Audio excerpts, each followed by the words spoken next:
So Alex Moreno has joined Nottingham Forest. And who better to ask about what we can expect from him than my buddy Luke? Welcome to the Alex Moreno Scout Report.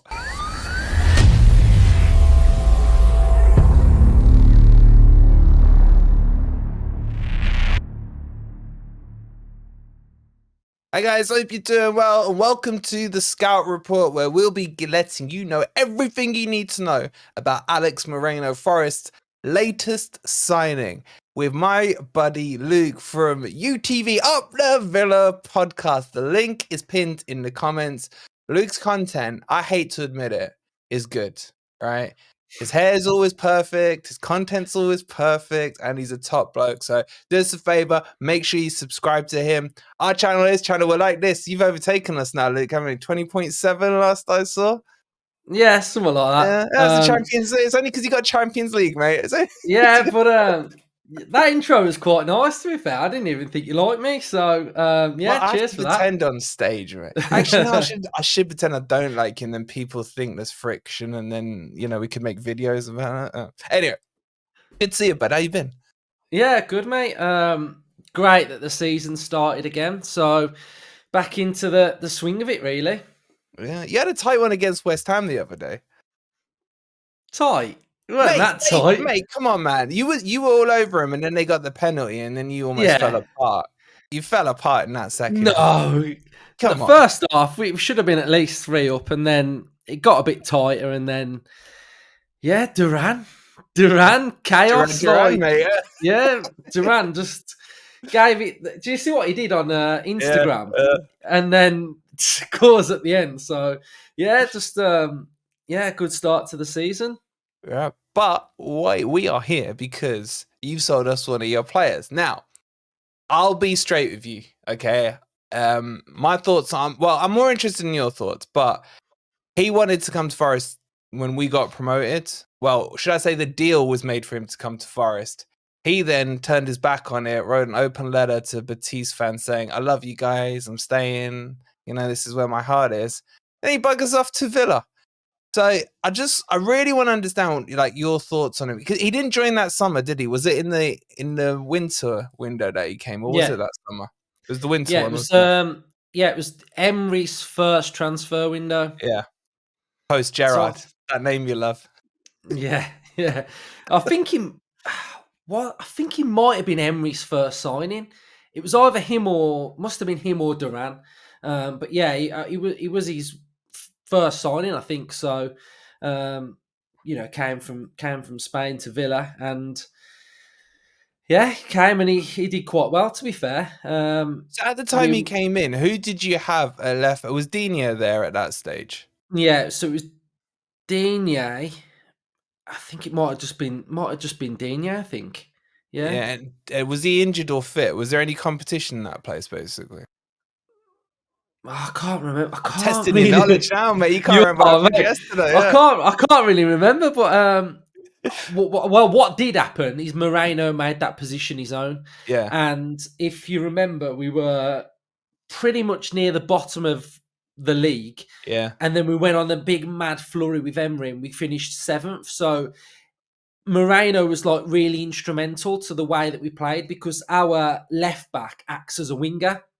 So he was bombing on, getting forward, really creative. Villa fans loved him. It was a breath of fresh air through there, really, because Digne probably wasn't playing the best. Obviously, like you said, we had Gerrard, so some players were out of form. Yeah. And Moreno really made that position his own and was playing well, and it sort of really worked with what Emery wanted to do with our team. And so that first half a season was pretty good. Was that in the back four? Sorry to interrupt. Was that in the back four? Yeah. Back four, and he just bombs on. So if you look at I know we both like Sofascore. So if you have a look at the heat maps, you can see that he's really it stays red right until he gets to your 18-yard box. So that shows what he's all about. So yeah, so he was sort of offering the more attacking style, but Digne was the one that was more defensive. So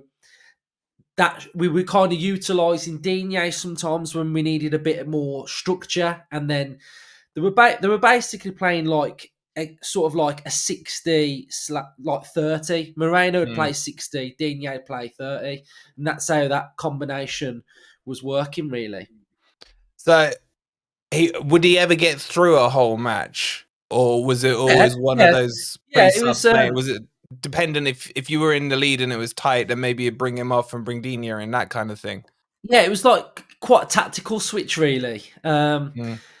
And it worked really, really well. You know, it's not saying he can't play 90. Obviously, he can, but Yeah. the way Emery utilises his whole squad, he likes to sort of use the whole personnel that he's got available, really. You're just so obsessed with Emery, mate. You just like we can't have a Mate. conversation without you bringing him up. Your Yeah, oracle. but mate, he's now on the wall. You got him on the wall. He's on the wall now, mate. He's good. That's why. so go back to Moreno, because if I start you on Emery, yeah, I'm ending the stream, right? But on Moreno, defensively, what's he like? Not the best, I don't think. Okay. You what I would say is we've signed Maatsen. Yeah, And for me, quality player. Maatsen is them slap bang in the middle. So he's Moreno going forward, Luca Dean defending, and he's that sort of complete one, I think. So that's where I'm at with him. You know, his defending's good, but it's more of his attacking intent that I would say is better. Was he getting caught up too high up the pitch sometimes? And then balls in behind, and he was kind of in front of the ball at that stage. Was that an issue with him? Yeah, a little bit. He's quite small as well, so he's not the strongest. But I just think we got the best out of him for how he plays. You know, it's like if you want a defensive-minded left back, he's not that player because that's not his game. You know, when I'm describing him in our system, it was like we wanted him to be more of a winger. Yeah. So he's comfortable at dribbling with the ball. His crossing's good. His finishing's quite good as well. So I think as that type of player, you know, he's pretty good. But he got injured. So what happened Yeah, was... that's what I want to ask you about. When did that happen? I can't... Was there 2 or 1 injury that he was out with? I think he's had 2. So from what I remember, I don't think he started the season last year.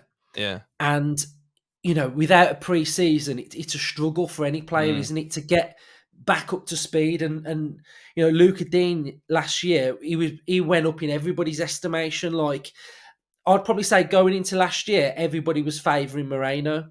And then during the season, everyone was like, Luca Dean, like, you can't drop him. So I think the injury didn't help. And then I just think he really struggled to sort of like get back in the side. And it felt like he was just kind of playing a bit of catch up. And I think he got injured again during that season. So he was out again. And it was just like, it was like a bit part season, really. I mean, because he only started at 11 games for us. So he played 21 and started 11. So that shows you that, you know, he's only really played half the games, really. So, yeah, that shows where he was at last year. So when, I know you won't remember offhand, but maybe you do. When was the last time he started a game? Obviously, it hasn't been this season, but towards the end of last season, I'm assuming Luca Digne was number 1 choice, and he was just kind of on the bench there, yeah? Yeah, I'd probably say it was like maybe around like February, March time. That long ago? Bloody Yeah. hell. So he would have Yeah. just had maybe a few sub appearances since then, but first team football, he's a bit rusty then, it'd be fair to say. Yeah, I mean he's been playing in pre-season though, so he's had a full pre-season with us. So, but even in that, he was like, it looked like, well, it was kind of like we knew that if we had to pick one to go, it would have been Moreno over Digne because Digne was really good last year. So, yeah. You know, I'm gonna be straight with you, right? I wasn't fully sold on him. But over the last 24 hours, I've been trying to convince myself that he's going to come in. He could do a job for us. And I'll be honest, you've pushed me back to not sound on him, man. It's Who is he competing with though? so what we got Einar at left back, who's been really Yeah. good. Yeah. What He I think, scored against us last year, didn't yeah, he scored Yeah. that long ranger against you. Now, what I think could happen is that Einar gets switched to the right hand side, and Nico Williams gets dropped, and I was going to say Digne, and freaking Moreno comes in on the left. There is this thing that we're not sure Einar's 100% fit for the game later on today. So he may have to come in straight away because the backup to that is Tuffalo, and I don't rate him that highly. I just feel like I was kind of hoping you'd come in and you'd be like, look, man, he pushed us to the Champions League. He did this. This is why I wanted you, because I know you're going to come in and give me an honest opinion on it. Yeah, but he pushed us to the Conference League. Yeah. So, he pushed us to 7th. But I Yeah. think because he was injured last year for a lot of it, Mm. if you'd have probably asked me like last summer, I'd be Yeah. like, mate, he's class. Like, Yeah. he's so attacking. But because like he was a sort of like a bit part player last year, it's difficult to sort of big him up too much because Yeah. in that space of a season, like a lot of things happen. But he's a good player. Like he's very tidy, like really quick as well. So he's a bit of a speed stay, dribbles well. His touch is good. If he's just like when you watch him, he's quite like easy on the eye to watch. Yeah. He's not like a struggle.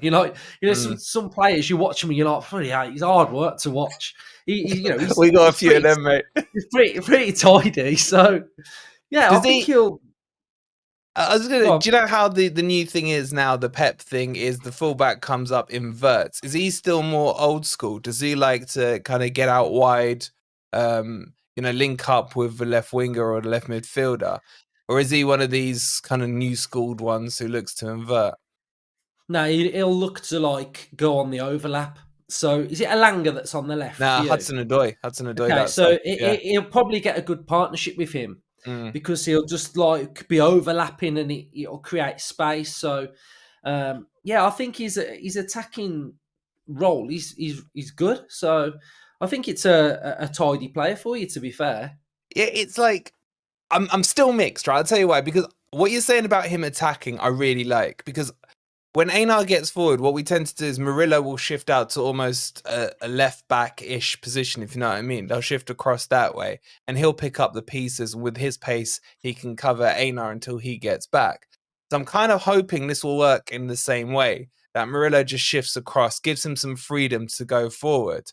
I just worry about defensively how good he is. That was a few bits of my fear. But if we're on the front foot, then, fine. But is he maybe he's gonna be better for us in the home matches when it's on us to maybe attack rather than the away matches thing? Would that make sense? Yeah, I think so. Yeah, I think he'll do well at home.